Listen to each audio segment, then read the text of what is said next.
अनुभवी पुरुष आपको बात करता है तो उनको सुनने के बाद जो घर जाके सभी एंगलों से जितनी हमारी एबिलिटी है अपनी एबिलिटी का यूज करके इसको अपने आप को कन्विंस करने के लिए कोशिश करो कि कोई भी एंगल से ये बात मेरे को परफेक्ट लगती है कि इसमें कंफ्यूजन है before we accept it. Correct?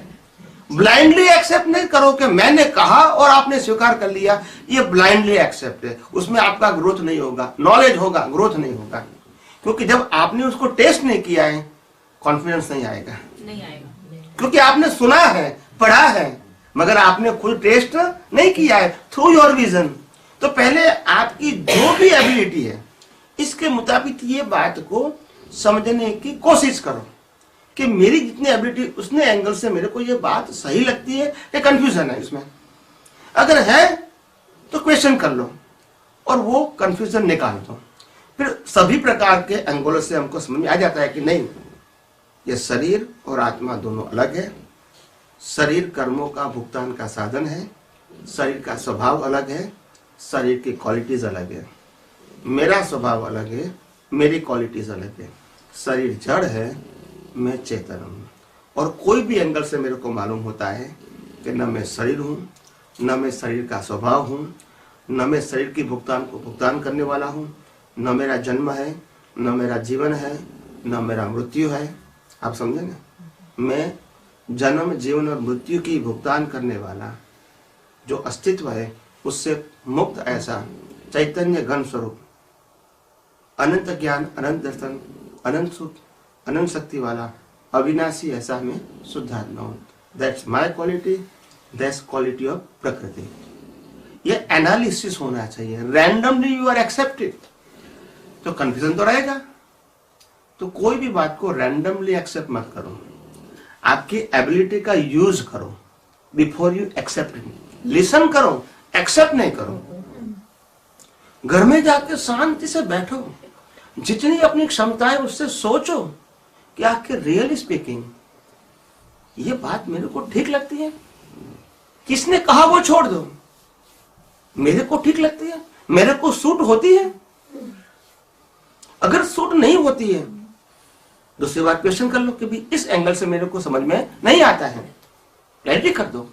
सभी प्रकार की क्लैरिटी आने के बाद मालूम हो गया कि नाउ दिस इज फैक्ट, कि ये शरीर है और ये आत्मा है, दोनों मेरे को समझ में आ गया।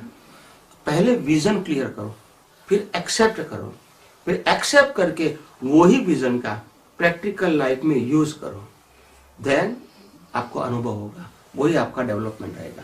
वही अज्ञान को नाश करने की प्रक्रिया है। अज्ञान को नाश करना, वही यूज किया और यूज करने से आपका डेवलपमेंट क्या हुआ? ऊपर आएगा। अज्ञान के साथ आप ऊपर नहीं आ सकते। वो आपका सूत्र છે એમાં કે મનને આત્મામાં લીન કરવું એ મહાન ગુનો છે. પ્રેક્ષકને ફિલ્મ બે એક થઈ ગયા તો જુએ શું? મન તો ફિલ્મ બતાવે, તેનો આપણે જ્ઞાતા દ્રષ્ટા રહેવાનું.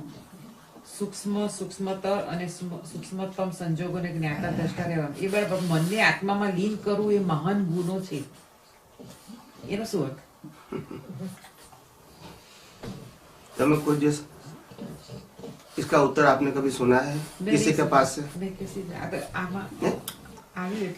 वो उसमें आया, वो बराबर है, आप तो सूत्र में है वो भी बराबर है, मगर कभी किसी ने उस सूत्र के ऊपर उत्तर दिया? जैसे कई लोग नहीं कहते मैं आप तो वाणी पढ़ता हूँ, ऐसे कोई व्यक्ति ने आप तो सूत्र पढ़ा है और एक्सप्लेन किया है कभी? मैं ये कहना चाहता हूँ बिल्कुल नहीं। आप किसी ने सुना है? बस तो ये समझने की जरूरत है। मन को आत्मा में लीन करना, क्या बताया? मन को आत्मा में लीन करना। ये मन का स्वभाव ही नहीं है। मन मैकेनिकल है। दूसरी बात, मन डिस्चार्ज है। मन control and governed by the law of nature as per previous birth cause। क्या उसको हम आत्मा में लीन कर सकते हैं? कर सकते हैं? एक विनाशी है, एक अविनाशी है। हाँ, मगर कर सकते हैं? नहीं नहीं कर सकते हैं। तो आत्मा में लीन करने का मतलब होता है जो लाइव ईगो है, इसके अंदर जो चित्त है, जिसका नाम है ज्ञान वत्ता दर्शन इज इक्वल टू चित्त।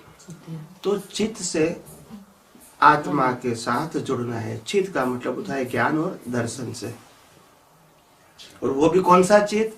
लाइव, मैकेनिकल नहीं, डिस्चार्ज चित्त में नहीं। जो पुरुषार्थ वाला चित्त है, इसको अटैच करना है। I am a pure soul. फिर आत्मासाठी जॉइन કરવાનું છે એટલો મતલબ એમ કે ચિત્ત એ કોણ કરે? પ્રતિષ્ઠિત આત્મા. वही પ્રતિષ્ઠિત આત્મા કરે, પણ એ ચિત્તને એમ કે તમારે અંદરની તરફ રાખવાનું છે। वो तरफ की बात नहीं है।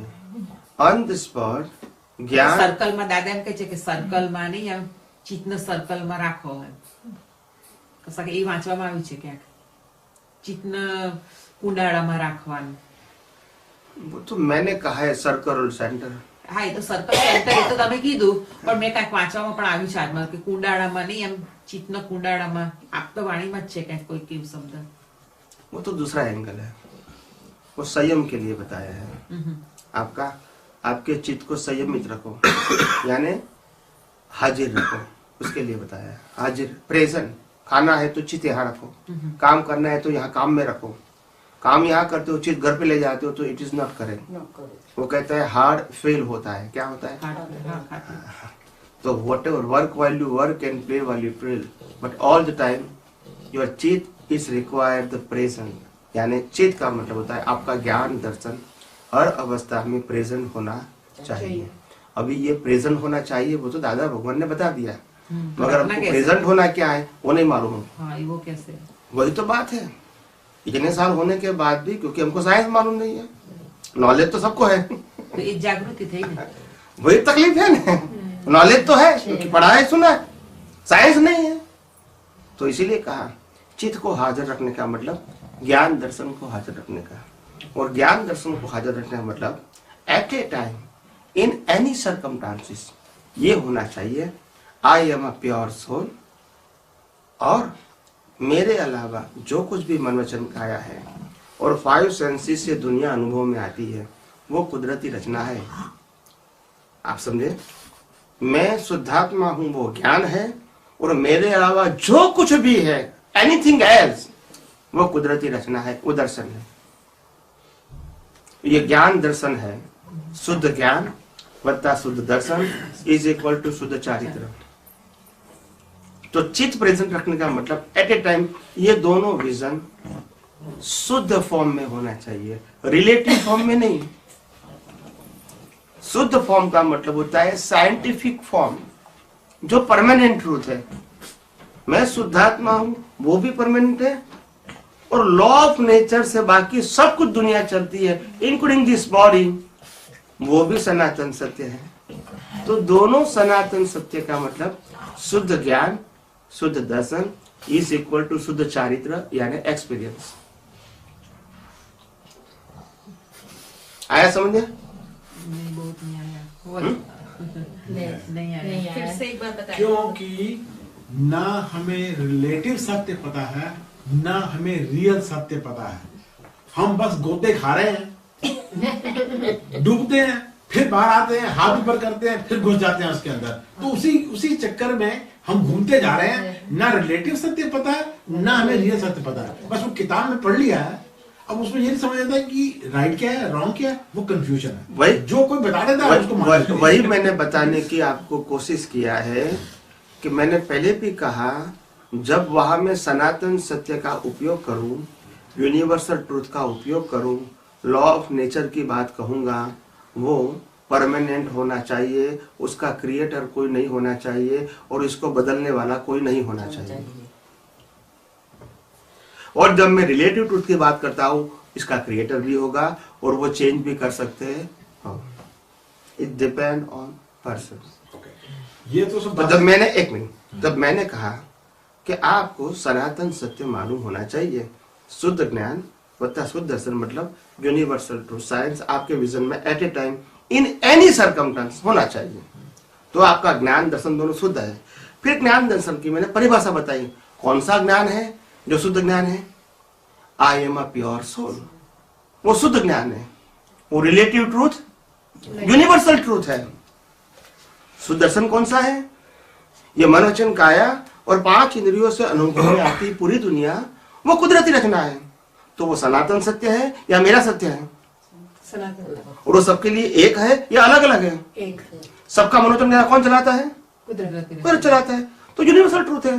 तो शुद्ध ज्ञान वत्ता शुद्ध दर्शन इज इक्वल टू शुद्ध चारित्र। चारित्र तो शुद्ध चारित्र का मतलब होता है एक्सपीरियंस।